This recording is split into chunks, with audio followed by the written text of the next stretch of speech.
नमस्कार दोस्तों, आज हम शुरू करने वाले हैं एडिटोरिया का करंट अफेयर 2022 के सितंबर से लेकर 2023 के सितंबर तक का जो महत्वपूर्ण टॉपिक है बीपीएससी के रिगार्डिंग, आज हम उसी को कवर करेंगे। तो शुरू करते हैं। आप ये देख सकते हैं एडिटोरिया का करंट अफेयर है सितंबर 2023 से सितंबर 2022 तक का। तो ये बिहार वार्षिकी करंट अफेयर्स आ चुका है दोस्तों। तो चलिए शुरू करते हैं। स्टार्ट करेंगे फटाफट 100.com से और यहाँ से हम शुरू करते हैं। पहले राष्ट्रीय घटनाक्रम है फटाफट 100.com में। आप जानते हैं एडिटोरिया बहुत ही इंपॉर्टेंट होता है बीपीएससी के पॉइंट ऑफ व्यू से। तो चलिए शुरू करते हैं। रेलवे बोर्ड की पहली महिला सीईओ अध्यक्ष कौन बनी है? तो जया वर्मा सिन्हा। जया वर्मा सिन्हा जो है रेलवे बोर्ड की पहली महिला सीईओ अध्यक्ष बन गई है। तो ये इंपॉर्टेंट पॉइंट बन जाता है क्योंकि महिला सीईओ बन गई है अध्यक्ष जया वर्मा सिन्हा। और उसके बाद आप ये देख सकते हैं 15 अगस्त 2023 को मनाया गया भारत के 77वें स्वतंत्रता दिवस का थीम क्या था? तो नेशन फर्स्ट ऑलवेज फर्स्ट, याद रखिएगा, nation first always first. Free TVF उपचार की शुरुआत करने वाला भारत का पहला राज्य कौन बना है? गोवा। पहला टीवीएफ उपचार का शुरुआत करने वाला पहला राज्य बन गया है गोवा।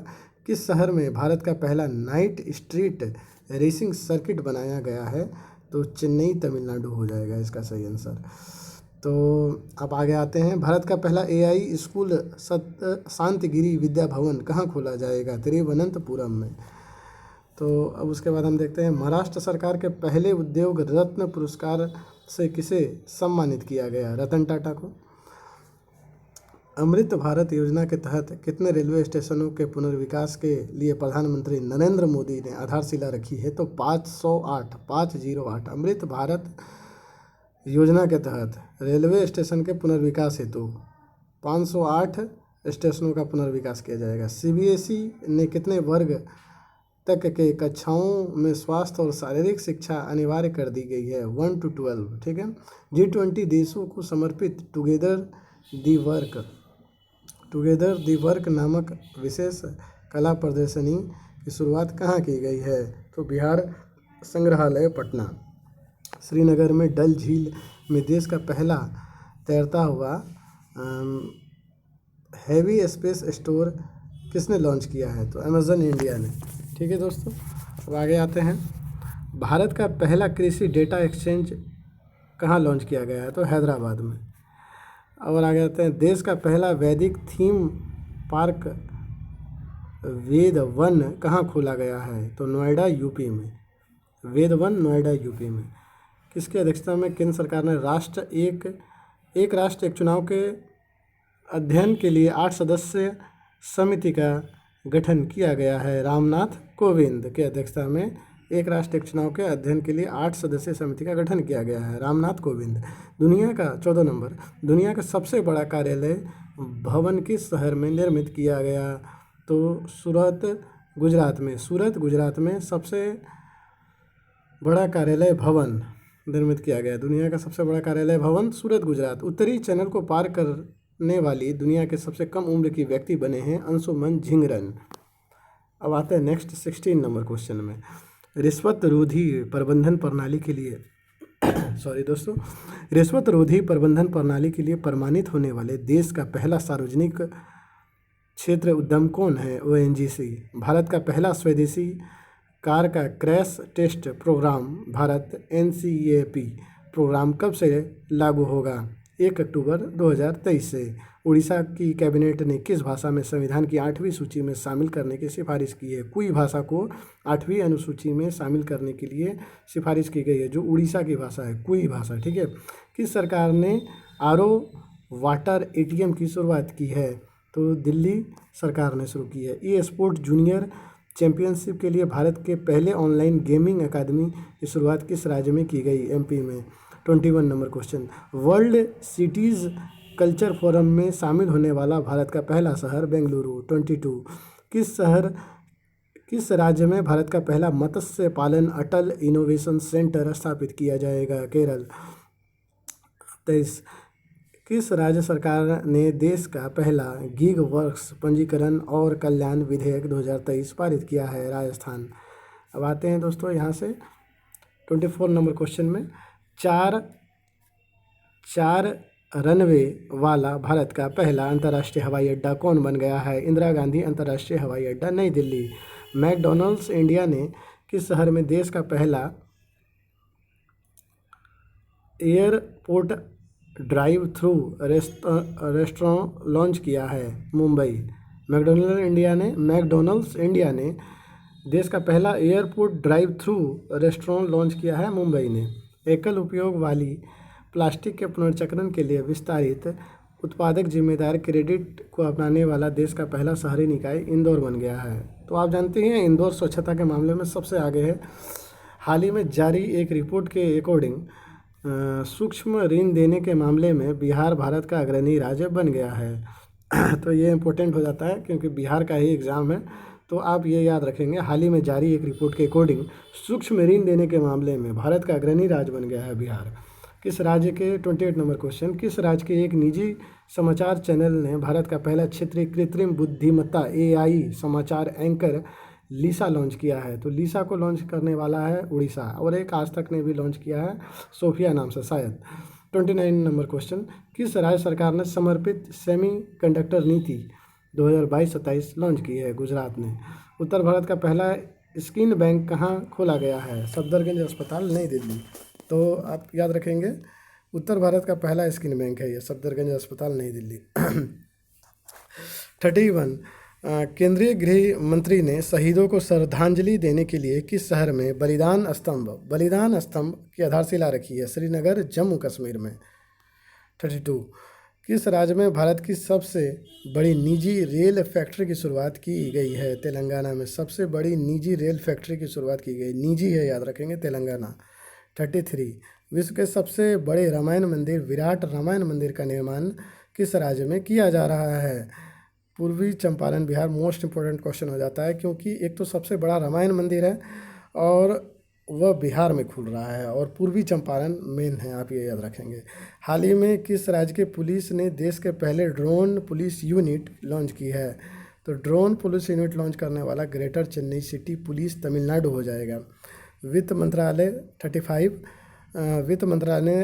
वित्त मंत्रालय की सिफारिश पर किस सरकारी तेल कंपनी ने 13वीं महारत्न का दर्जा दिया गया है? 13वीं महारत्न का दर्जा दिया गया है ऑयल इंडिया लिमिटेड। 36 किस शहर में भारत का पहला स्वदेशी रूप से विकसित magnetic resonance emerging MRI scanner launch किया गया है? तो नई दिल्ली इसका सही आंसर हो जाएगा। 37 भारत का पहला राष्ट्रीय खेलो विश्वविद्यालय किस राज्य में बनाया जा रहा है? Manipur. Power finance corporation limited की पहली महिला अध्यक्ष और प्रबंधन निदेशक कौन बनी है? परमिंदर चोपड़ा। भारत का पहला 3D प्रिंटेड डाकघर किस शहर में बनाया गया है? तो इसका सही उत्तर हो जाएगा बेंगलुरु में बनाया गया। 3D प्रिंटेड डाकघर बेंगलुरु में बनाया गया है। केंद्रीय बैंक डिजिटल मुद्रा के साथ inter operable UPI QR code launch करने वाला पहला बैंक बन गया है HDFC बैंक। ठीक है। अब 41 केरल में PPP मॉडल पर आधारित भारत की पहली अटल टिंकरिंग लैब लॉन्च करने के लिए किस कंपनी ने अटल इनोवेशन मिशन के साथ सहयोग किया है? Oppo India. 42 number question, 1 trillion बाजार पंजीकरण तक पहुंचने वाले पहली भारतीय विमानन कंपनी बन गई है इंडिगो। 43 रुपे क्रेडिट कार्ड के माध्यम से व्यापारियों के लिए UPI भुगतान करने वाला भारत का पहला सार्वजनिक क्षेत्र बैंक बन गया है कैनरा बैंक। भारत का पहला 100% डाई मिथाइल ईथर ईंधन वाला ट्रैक्टर किसने विकसित किया है? तो IIT कानपुर। कैसा ट्रैक्टर लॉन्च किया है? तो 100% डाई मिथाइल ईथर ईंधन वाला ट्रैक्टर लॉन्च किया है। कौन? IIT कानपुर ने। 45 नंबर, भारत के राष्ट्रपति ने किस राज्य में भारत के सबसे बड़े उच्च न्यायालय परिसर का उद्घाटन किया है? झारखंड। तो भारत का राष्ट्रपति जो द्रौपदी मुर्मू हैं वो भारत में सबसे बड़े उच्च न्यायालय परिसर का उद्घाटन किया है जो कि झारखंड में है। ठीक है। अब आते हैं 46 नंबर में। तो ये देखिए किस समन्वित वैश्विक 46 नंबर, किस समन्वित वैश्विक ऑपरेशन में America, France, Germany, Latvia, Romania, Netherland, UK कानून प्रवर्तन एजेंसियों ने QAK बोट मैलवेयर नेटवर्क को नष्ट कर दिया है? ऑपरेशन डक हंट ने। इंडियन ऑयल कॉरपोरेशन लिमिटेड, इसका शॉर्ट फॉर्म है IOCL, और किस देश के बीच लागू स्थानीय मुद्रा निपटान LCS प्रणाली के तहत कच्चे तेल का पहला लेन देन किया गया है? UAE। अब 48 नंबर क्वेश्चन, किस देश के सरकारी स्कूलों में मुस्लिम महिलाओं द्वारा पहने जाने वाले पूर्ण लंबाई के वस्त्र अबाया पहनने पर प्रतिबंध लगा दिया है? तो यह है फ्रांस। 49 नंबर, किस देश ने भारत के साथ व्यापार बढ़ाने के लिए अलाइव विद अपॉर्चुनिटी अभियान शुरू किया है? ब्रिटेन। 50, 14 जुलाई 2023 को फ्रांस में आयोजित बास्टिल डे परेड के मुख्य अतिथि बने हैं हमारे PM Narendra Modi. 51, international Amy directorate award पाने वाले पहले भारतीय बनी हैं एकता कपूर। कैसा अवार्ड मिला है इनको? Directorate award, Emmy directorate award पाने वाली पहली भारतीय महिला बन गई है एकता कपूर। तीसरा, विश्व हिंदू सम्मेलन का आयोजन नवंबर 2023 में कहाँ किया जाएगा? बैंकॉक, थाईलैंड में। 53, उबिनास ज्वालामुखी में विस्फोट के कारण 60 दिनों के लिए आपातकाल की घोषणा कर दी है। ऐसा देश कौन है? वो पेरू है। 54 नंबर क्वेश्चन, एशियाई प्रशांत मनी लॉन्ड्रिंग का पर्यवेक्षक का दर्जा पाने वाला पहला अरब देश कौन बन गया है? UAE।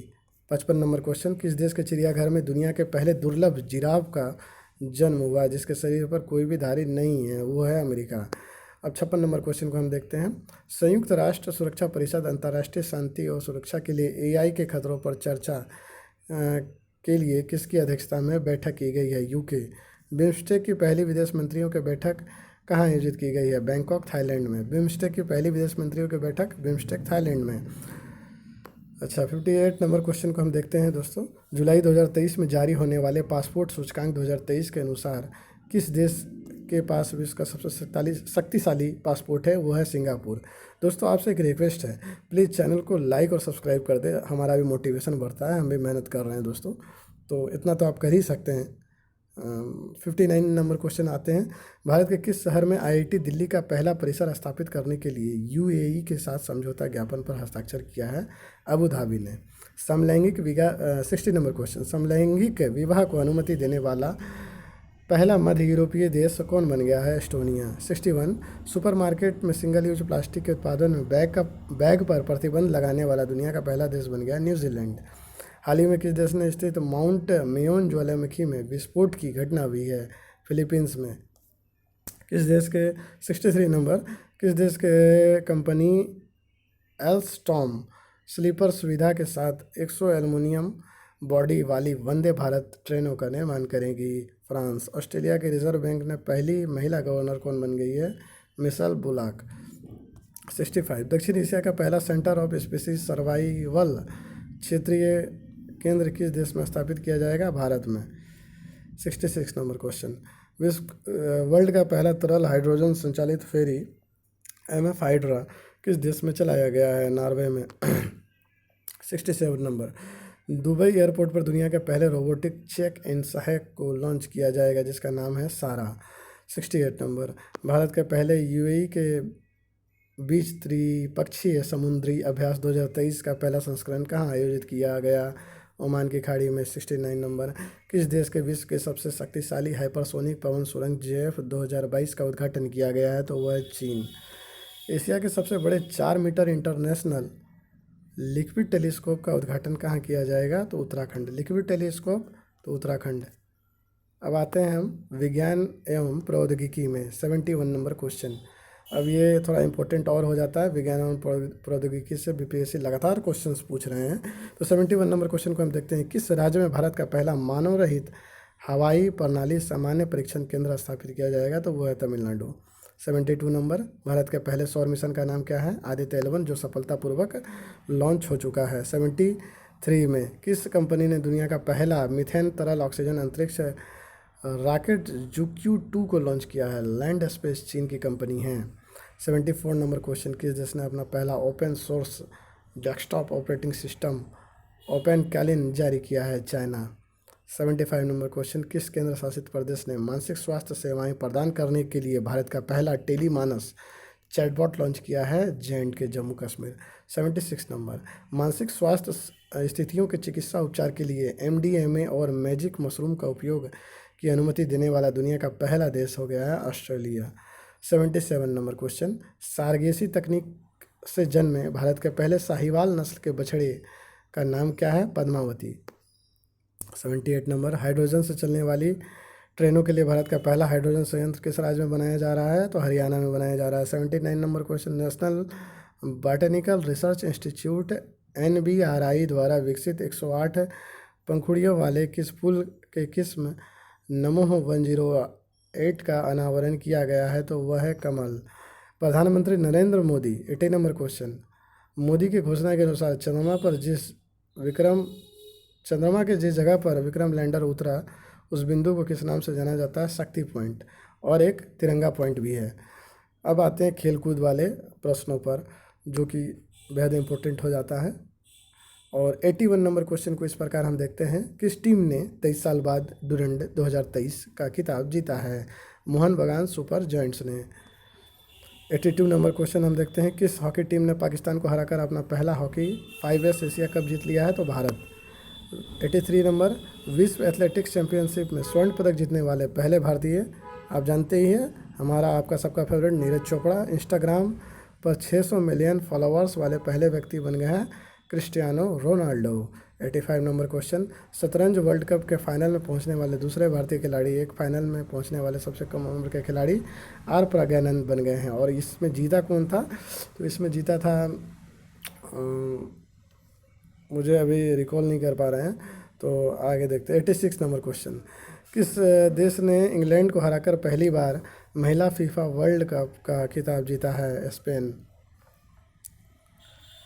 फीफा वर्ल्ड कप का मुकाबले में हिजाब पहनकर खेलने वाली पहली महिला फुटबॉलर नोहेला बेनाजीना मोरक्को की रहने वाली है। 88 नंबर क्वेश्चन, विश्व का सबसे कम उम्र के फीडे रेटेड शतरंज खिलाड़ी बन गए हैं तेजस तिवारी, उत्तराखंड के रहने वाले हैं। 89 नंबर क्वेश्चन, महिला कैरेबियन प्रीमियर लीग के अनुबंधित होने वाले पहली भारतीय क्रिकेटर श्रेयांका पाटिल बन गई है। 90 नंबर क्वेश्चन, भारत की पहली महिला कबड्डी लीग 2023 का आयोजन कहाँ पे किया गया? तो वह हो जाएगा दुबई में। अब जानते हैं पर्यावरण एवं परिस्थितिकी, अगेन मोस्ट इंपॉर्टेंट टॉपिक है according to BPSC 69th। 91 number question, British Arctic सर्वेक्षण शोधकर्ताओं के अकॉर्डिंग अंटार्कटिका के कौन से प्रसिद्ध जीव अर्धविलुप्ति के गंभीर खतरों का सामना कर रहा है? सम्राट पेंगुइन। 92 नंबर, 2005 से 2019 तक 14 वर्षों में भारत के उत्सर्जन तीव्रता की दर में कितने प्रतिशत की कमी आई है? 33% की कमी आई है। 93 नंबर क्वेश्चन, राष्ट्रीय आपदा प्रबंधन संस्थान की पहली ब्रांड एम्बेसडर बन गई है हमारी आपकी सबकी मैथिली ठाकुर। 94 नंबर क्वेश्चन, भारत का पहला निजी hill station Lavasa hill station किस राज्य में स्थित है? तो महाराष्ट्र में है। 95 नंबर क्वेश्चन, वृक्षारोपण जन अभियान 2023 के तहत 22 जुलाई 2023 को 30 करोड़ से अधिक पौधारोपण का कीर्तिमान बनाया है। कितना करोड़? 30 करोड़ से अधिक पौधारोपण का कीर्तिमान बनाया है यूपी ने, उत्तर प्रदेश ने। 96 number question, institute of directors द्वारा किस कंपनी को पावर ट्रांसमिशन सेक्टर में गोल्डन पीकॉक पर्यावरण प्रबंधन पुरस्कार दिया गया है 2023 के लिए? तो अडानी ट्रांसमिशन लिमिटेड को दिया गया है। 97 नंबर क्वेश्चन, हरित हाइड्रोजन पर 3 दिवसीय अंतर्राष्ट्रीय ग्रीन हाइड्रोजन सम्मेलन कहाँ आयोजन किया गया? तो नई दिल्ली में किया गया। 98 नंबर क्वेश्चन, गुइलेन बैरो सिंड्रोम के बढ़ते मामले को देखते हुए किस देश ने 90 दिनों के लिए हेल्थ इमरजेंसी की घोषणा कर दी है? पेरू। 99 नंबर क्वेश्चन, विश्व का पहला जटायु संरक्षण और प्रजनन केंद्र किस राज्य में विकसित किया जा रहा है? यूपी में। 100 नंबर क्वेश्चन, भारत का पहला कार्बन न्यूट्रल गांव कहाँ विकसित हो रहा है? तो ध्यान रखेंगे, पहला कार्बन न्यूट्रल गांव है ये भिवंडी महाराष्ट्र में है। अब आप थोड़ा बजट से रिलेटेड क्वेश्चन देखिए। 2023-24 में कुछ महत्वपूर्ण शब्दों का पूर्ण रूप, जैसे लाइफ है, life style, L for life, और F E फॉर एनवायरनमेंट। तो life for environment UIDF, U for urban, I for infrastructure, D for development और F फॉर फंड। अब PM पर नाम इम्पोर्टेंट है, ये देखिए, PM program for restoration awareness nourishment and amelioration and mother earth, last में mother earth याद रखेंगे आप। PM विकास है, PM विश्वकर्मा कौशल सम्मान, मिष्टी है, ये अनदर इम्पोर्टेंट एस्पेक्ट है एग्ज़ाम के पॉइंट ऑफ व्यू से चर्चा में रहा था। Mangrove, M for mangrove, I for initiative, F for और S important S not for S shoreline, H for habitats and T for tangible and last I for incomes. GEM हो गया Jan Dhan Aadhaar mobile, LGD lab ground diamonds. अब हम देखते हैं केंद्रीय budget 2023-24। तो ये तो जानते ही है, एग्ज़ाम के पॉइंट ऑफ व्यू से इकोनॉमिक्स में कहीं से क्वेश्चन पूछता है तो वो बजट सबसे पहले हाईलाइट किया जाता है। तो आपको तो पता ही है, निर्मला सीतारमन ने 1 फरवरी 2023 को संसद में पेश किया। यह अमृतकाल का पहला बजट है, ये इंपॉर्टेंट याद रखना है। निर्मला सीतारमन तो सबको याद रहेगा कौन पेश किया था, लेकिन अमृतकाल का पहला बजट है, ये याद रखना है। अमृतकाल के विभाजन सशक्त में समावेशी अर्थव्यवस्था को हासिल करने के लिए आर्थिक एजेंडों में 3 चीज़ों पर ध्यान केंद्रित किया गया। पहला, नागरिक विशेषकर युवा वर्ग को अपनी आकांक्षाओं को पूर्ति करने के लिए पर्याप्त अवसर उपलब्ध कराना। दूसरा, विकास और रोजगार में सृजन पर विशेष ध्यान देना। तीसरा, वृहद आर्थिक सुस्थिरता को सुदृढ़ करना। अमृतकाल @100 तक हमारी यात्रा के दौरान निम्नलिखित 4 मौके रूपांतरित हो सकते हैं। तो ये 4 मौक़ों में आपको सिर्फ ओवरऑल देख लेना है। महिलाओं का आर्थिक सशक्तिकरण, PM विश्वकर्मा कौशल सम्मान, पर्यटन के अपार संभावनाओं का उपयोग और लास्ट है 4 हरित विकास। और फिर एक है इम्पोर्टेंट पॉइंट, केंद्रीय बजट 23-24 के अनुसार चालू वित्त वर्ष में भारत की आर्थिक विकास दर 7% रहने का अनुमान लगाया गया है। कुल बजट है 45.03 लाख करोड़। ठीक है। कुल प्राप्तियाँ भारत सरकार को जहाँ से प्राप्ति होती है वो है 45,03,097 करोड़, जिसमें ऐसे याद रखेंगे ना अगर आप 45,03,097 मोबाइल नंबर की तरह, तो ये जल्दी आपको याद हो जाएगा, इसीलिए हम बार बार बोल रहे हैं 45,03,097। अब राजस्व प्राप्तियाँ रेवेन्यू रिसिप्ट कितना हुआ है तो 26,32,281 करोड़। और पूंजीगत प्राप्तियाँ कैपिटल रिसिप्ट्स कितना हुआ है तो 18,70,816 करोड़। और कुल खर्च होने का अनुमान कितना है तो देखिए, सरकार क्या करती है ना कि घाटा नहीं दिखाती है, जितना प्राप्ति होता है उतना ही कुल खर्चा का अनुमान लगा के दोनों को जीरो कर देती है। अब देखिए, कुल प्राप्ति होने का अनुमान है 45,03,097 करोड़ रुपया और कुल खर्च होने का अनुमान भी है 45,03,097 करोड़ रुपया। अब जो इम्पोर्टेंट है हम वो सिर्फ अगर चर्चा करें तो रुपया जाता कहाँ कहाँ है और रुपया आता कहाँ कहाँ से है। तो अब देखिए, रुपया कहाँ से आता है तो आपको पता होना चाहिए, उधार से सबसे ज़्यादा आता है। और जब किसी से आप उधार लेंगे तो उसका ब्याज चुकाएंगे तो उसमें पैसा सबसे ज़्यादा जाएगा भी। ठीक है।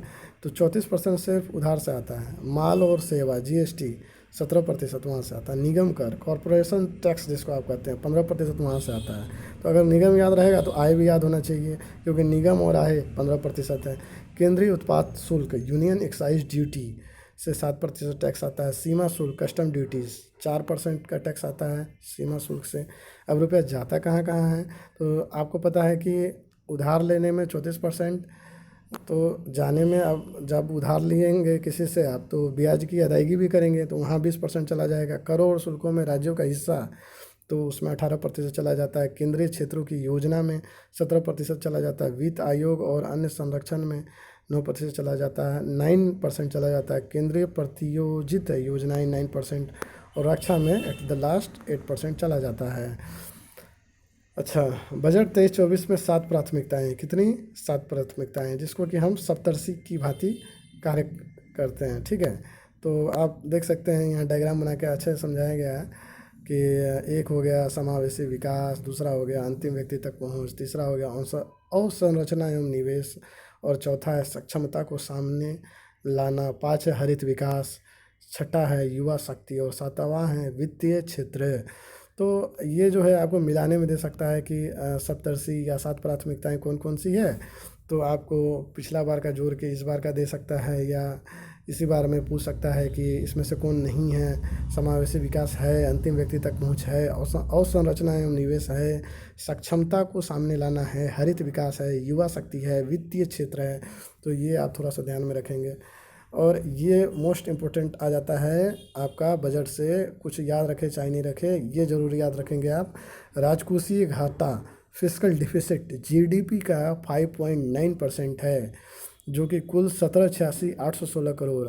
और हम फिर आपको दोहरा रहे हैं, आपको ऐसे याद रखना है मोबाइल नंबर की तरह, 17,86,816, 17,86,816 फिस्कल डिफिसिट राजकोषीय घाटा है। मोस्ट इम्पोर्टेंट है ये एग्ज़ाम के पॉइंट ऑफ व्यू से। जीडीपी का 5.9%। राजस्व घाटा रेवेन्यू डिफिसिट, यही दोनों ज़्यादा वो टारगेट करके पूछता है। एक तो आपका राजकोषीय घाटा और एक हो गया राजस्व घाटा। रेवेन्यू डेफिसिट जीडीपी का 2.9% है, जो कि कुल रुपए में अगर हम बात करें तो 8,69,855 करोड़ रुपए हो जाता है। और प्रभावी राजस्व घाटा प्राथमिक घाटा अगर याद नहीं भी है तो कोई बात नहीं है, लेकिन आप माइंड में रखेंगे।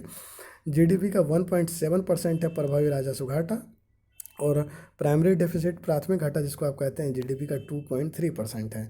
लेकिन आपको ये इम्पोर्टेंट है और ये इम्पोर्टेंट है, राजकोषीय घाटा जीडीपी का 5.9% और राजस्व घाटा जीडीपी का 2.9%।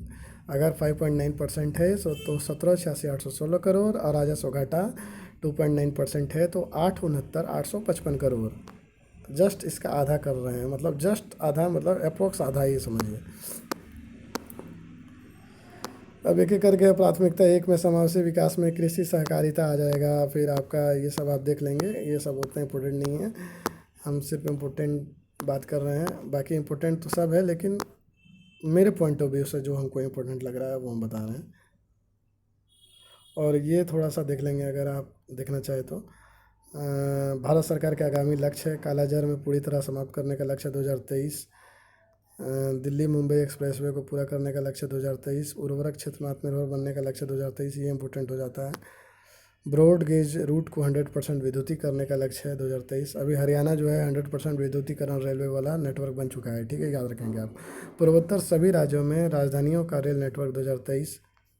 कृषि शून्य डीजल उपयोग का नवीनीकरण ऊर्जा के इस्तेमाल का लक्ष्य है 2024। सभी गांवों में ऑप्टिकल फाइबर बिछाने का लक्ष्य 2025। टीबी मुक्त बनाने का है 2025।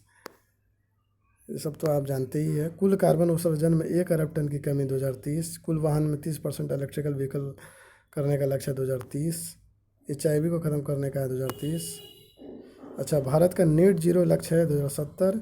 मुंबई शहर में शून्य कार्बन उत्सर्जन का लक्ष्य 2050। मोस्ट इम्पोर्टेंट, पोत निर्माण में आत्मनिर्भरता हासिल करने का लक्ष्य 2047।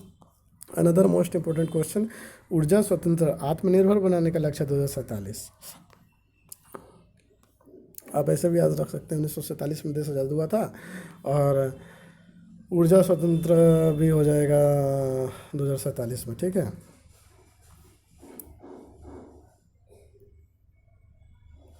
अब देख सकते हैं बजट पर 2023-24 में विभिन्न मंत्रालयों पर खर्च है। तो सबसे ज़्यादा जो हम भारत खर्चा कर रहा है रक्षा मंत्रालय पर 5.94 लाख करोड़, ठीक है। बस ये देखिए, और ये देखिए कि प्रमुख मदों पर व्यय, परिवहन पर सबसे ज़्यादा व्यय कर रहा है भारत सरकार। ये ही पूछने का मतलब आशा है कि किस पे ज़्यादा व्यय कर रहा है। तो 5,17,034 करोड़ परिवहन पर, और विभिन्न मंत्रालयों में किस पर ज़्यादा खर्च कर रहा है, तो रक्षा मंत्रालय पर।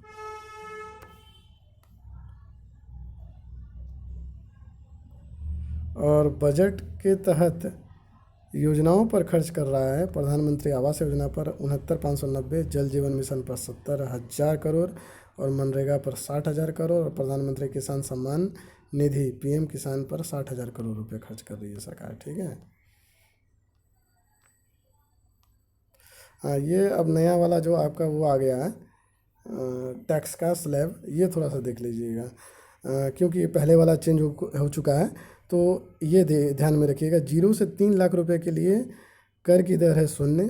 3 से 6 लाख रुपए अगर आप कमा रहे हैं तो 5% सरकार को आपको देना होगा। 6 से 9 लाख रुपए अगर आपकी इनकम है तो 10% सरकार को देना होगा। 9 से 12 लाख रुपए है तो 15% आपको दे करना होगा। 12 से 15 लाख रुपए अगर आप महीने का कमाते हैं तो 20% सरकार ले लेगी आपसे, और 15 लाख रुपए से ऊपर आप कमाते हैं तो डायरेक्ट डबल 30% सरकार को आपको देना पड़ेगा। ये कर की दर है। और पहले 1 2 3 4 5 स्लैब था, अब एक स्लैब बढ़ गया है, 6 स्लैब हो गया है। बस याद रखेंगे 0 से 3 लाख रुपये तक में कर की दर शून्य है। 3 से 6 लाख में 5%, 6 से 9 लाख में 10%, 9 से 12 लाख में 15%, 12 से 15 लाख में 20%, 15 लाख में 30%।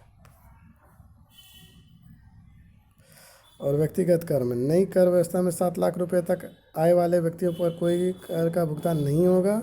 6 आयकर स्लैब वाली व्यक्तिगत आयकर में स्लैब की संख्या 5 कर दिया गया है। छूट की सीमा बढ़ाकर 3 लाख रुपए कर दी गई है।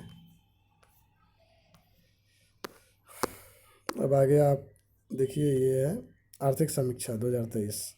ये भी इम्पोर्टेंट है एग्ज़ाम के पॉइंट ऑफ व्यू से। आप जानते हैं कि एक दिन पहले जो है आर्थिक समीक्षा वो पेश की जाती है। 31 जनवरी 2023 को आर्थिक समीक्षा 22-23 संसद में प्रस्तुत किया गया। आर्थिक समीक्षा हमेशा बजट के एक दिन पहले प्रस्तुत किया जाता है। और आर्थिक समीक्षा 22-23 के वित्त मंत्रालय के मुख्य आर्थिक सलाहकार वी अनंत नागेश्वरन के मार्गदर्शन में आर्थिक कार्य विभाग के आर्थिक प्रभाग द्वारा तैयार किया गया। तो क्वेश्चन ऐसे पूछ सकता है आपको कि मुख्य आर्थिक सलाहकार कौन है, तो वी अनंत नागेश्वरन, जिसके मार्गदर्शन में आर्थिक समीक्षा पेश किया गया। ठीक है, अब हल्का याद रखना है तो आप स्टैटिक है ये। 1950-51 में भारत का पहला आर्थिक समीक्षा पेश किया गया था। 1964 तक आर्थिक समीक्षा आम बजट के साथ प्रस्तुत होता था, और 64 के बाद बजट के एक दिन पूर्व पेश किया जाने लगा। बस हल्का सा याद रखेंगे इसको, उतना कोई ज़्यादा इम्पोर्टेंट नहीं है। भारत के जीडीपी में वृद्धि और राजकोषीय घाटा का अनुमान, ये इम्पोर्टेंट आप याद रखेंगे ही रखेंगे। 2021-22 का अंतिम अनुमान है 8.7%। राजकोषीय घाटा जीडीपी का 6.7%। 22-23 का पहला अग्रिम अनुमान है 7%। राजकोषीय घाटा जीडीपी का है 6.4%। बस यही आपको याद रखना है। 2021-22 का अंतरिम अनुमान जीडीपी का वृद्धि 8.7% है, और राजकोषीय घाटा 6.7% है। 8 में एक कम 7, और राजकोषीय घाटा 6 में एक बढ़ा देंगे 7। 22-23 का पहला अग्रिम अनुमान 7%, और राजकोषीय घाटा जीडीपी का 6.4%। अब मूलभूत कीमतों पर सकल मूल्य वृद्धि देखना है। अर्थव्यवस्था पर 3 सेक्टर है: कृषि और संबंध क्षेत्र, औद्योगिक क्षेत्र, सेवाएं क्षेत्र, जिसको प्राइमरी सेक्टर, सेकेंडरी सेक्टर और टर्शियरी सेक्टर कहते हैं। तो प्राइमरी सेक्टर प्राथमिक क्षेत्र कृषि और संबंध क्षेत्र में 2021-22 में वृद्धि 3% की है, और 22-23 में 3.5% की वृद्धि है। कृषि और संबंध क्षेत्र प्राथमिक सेक्टर की बात हो गई है। औद्योगिक क्षेत्र, जिसको कि सेकेंडरी सेक्टर कहते हैं, द्वितीय स्तर भी कहते हैं, 2021-22 में वृद्धि है 10.3%। 2022-23 में वृद्धि है 4.1%। सेवा में सबसे ज़्यादा होता है, आपको पता ही है, 8.4% 2021-22 में वृद्धि है, और 22-23 में वृद्धि का अनुमान है 9.1%। ठीक है, 9.1%। तो आप ये देखेंगे कि विभिन्न देशों का निवल शून्य प्रतिज्ञा, तो विभिन्न राष्ट्रों में भारत का है लक्षित वर्ष 2070। बस आपको सिर्फ भारत का याद रखना है।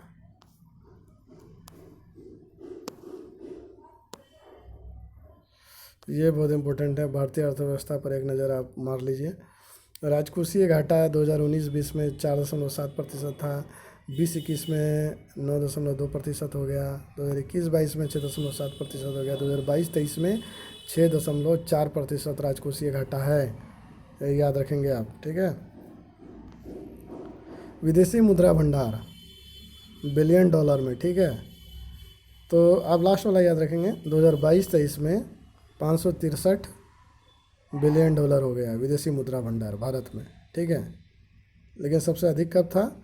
2021-22 में 607 बिलियन डॉलर था। अब जीडीपी वृद्धि दर, ये बहुत इंपॉर्टेंट है। ठीक है, जीडीपी वृद्धि दर हम बड़ा करके आपको दिखाना है। ये बहुत इंपॉर्टेंट है, एग्जाम के पॉइंट ऑफ व्यू से याद रखेंगे। ये 19-20 का डाटा है। और ये -6.6 कोरोना वायरस के समय आ गया था 2020-21 में। ये सब इम्पोर्टेंट नहीं है, आपका अभी का याद रखेंगे 2023-24, ये इम्पोर्टेंट है, स्टार हम मार दे रहे हैं। 2023-24 में 6.0 से लेकर 6.8 तक जीडीपी वृद्धि दर का अनुमान है, याद रखेंगे आप। 6.0 से 6.8 तक का वृद्धि दर का अनुमान है 2023-24 में, और 22-23 में 7% का अनुमान है। अब आप अगर सेवा में देखेंगे तो सेवा में देखना चाहते हैं तो आप 22-23 में 9.1% और 21-22 में 8.4%। अब आप ये देखिए, यहाँ पे एक नज़र सरसरी निगाहों से आप देख लीजिए। वर्ष 2022-23 में विश्व के विभिन्न क्षेत्रों में भारत का स्थान। वैक्सीन निर्माण में भारत का पहला स्थान है। दोपहिया और तिपहिया वाहन में पहला स्थान है। दूध उत्पादन में पहला स्थान है। कच्चा इस्पात के उत्पादन में दूसरा स्थान है। मोबाइल फ़ोन निर्माण में भारत का दूसरा स्थान है। अंडा उत्पादन में तीसरा स्थान है। ऑटोमोबाइल क्षेत्र में तीसरा स्थान है। फार्मास्यूटिकल फार्मा उद्योग में तीसरा स्थान है। यात्री गाड़ियों के निर्माण में चौथा स्थान है। रेलवे नेटवर्क में चौथा स्थान है। विदेशी मुद्रा भंडार में छठा स्थान है। विश्व व्यापार के सेवा निर्यात में 7वां स्थान है। मांस में 8वां स्थान है। विश्व व्यापार के सेवा आयात में 10वां स्थान है। तो आपको पहला वाला याद रखना, दोपहिया तिपहिया वाहन में भारत का पहला स्थान है। दूध उत्पादन में भारत का पहला स्थान है। फिर कच्चे इस्पात के उत्पादन में दूसरा स्थान है। आर्थिक समीक्षा टू द पॉइंट आप देख लीजिए। अध्याय 1 है अर्थव्यवस्था की स्थिति पूर्ण सुधार। अध्याय 2 में भारत का मध्यावधि विकास परिदृश्य। अध्याय 3 में राजकोषीय विकास राजस्व सुधार। अध्याय 4 में मौद्रिक प्रबंधन और वित्तीय मध्यस्थता का एक अच्छा वर्ष। इम्पोर्टेंट जितना था हम कर दिए हैं, बाकी आप देखना चाहेंगे तो देख सकते हैं। और दोस्तों, हम इसका पार्ट 3 भी लाने वाले हैं, तो अगर आपको ये वीडियो अच्छा लगा है तो आप प्लीज़ लाइक और चैनल को सब्सक्राइब करें। और हम इसका पार्ट 2 भी लाएंगे, पार्ट 3 भी लाएंगे, और अलग अलग बुकों का निचोड़ भी लाएंगे। तो बस आप थोड़ा सा मेरा भी मनोबल बढ़ाइए ताकि हम और वीडियो लाने में सक्षम हो पाए। और बहुत बहुत धन्यवाद, आप अगर यहाँ तक वीडियो देख चुके हैं तो। बीपीएससी इस बार आपका बहुत अच्छा जाए, आप अपना 100% दें। All the best. Thank you.